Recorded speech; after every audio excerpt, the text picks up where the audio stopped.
जय बाबा महाराज जी, जय नीम करौरी बाबा।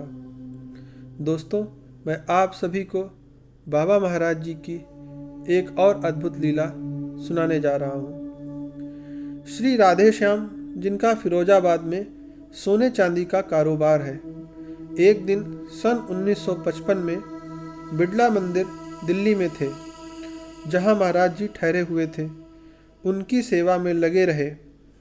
आप दिन भर द्वार पर खड़े रहकर दर्शनार्थियों को बाबा के कमरे में भेजते रहे। एक दर्शनार्थी, जिसकी साधु और मंदिरों में आस्था नहीं थी, पास में कुछ दूर पर अकेला बैठा था।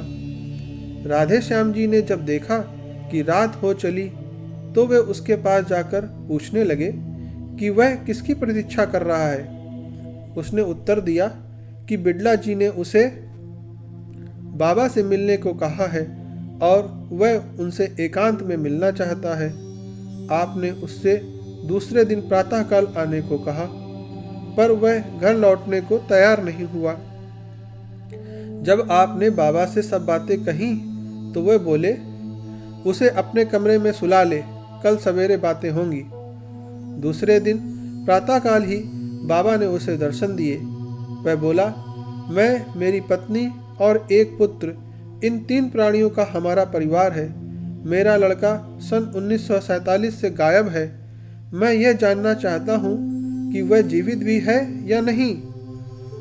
क्या अब भी मैं उससे मिलने की आशा रखूँ? महाराज जी ने उसे यह कहकर विदा किया, जा, वह 6 महीने में मिल जाएगा।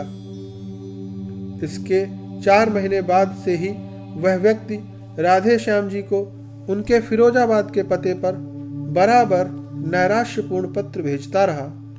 आपने उसे सूचित किया कि बाबा पहाड़ पर गए हुए हैं और उनके आने पर ही उसके पत्रों का उत्तर दिया जा सकता है।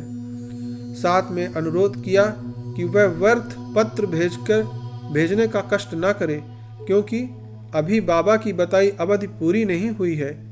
6 महीने बीतते ही राधे श्याम जी को उनका संतोषपूर्ण पत्र मिला कि उसको उसका लड़का बाबा की कृपा से मिल गया।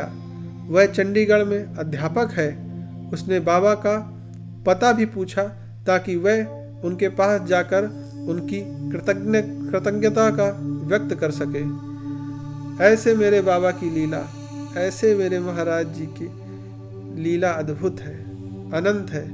बाबा ने जो कह दी सो कह दी, वही सत्य होगा। हरि अनंत, हरि कथा अनंता।